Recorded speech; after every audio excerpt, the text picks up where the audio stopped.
आणि जर कोणत्या स्पर्धक नरकासूर पावल्या आणि 2 आपल्याकडे पावल्यात टोटल 8 नरकासूर आणि 9 तिथे राणी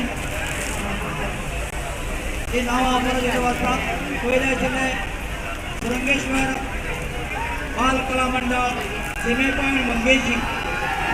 त्यानंतर नागेशी युवक क्लब नागेशी, कामाक्षी युवक संघ शांतीनगर कोंढा, देवतेवाडा युवक मंडळ देवतेवाडा कोसळी, मारुदेव बाल मंडळ भोकरबाग बांदोडा, युवा ते सातेरी श्रावणा,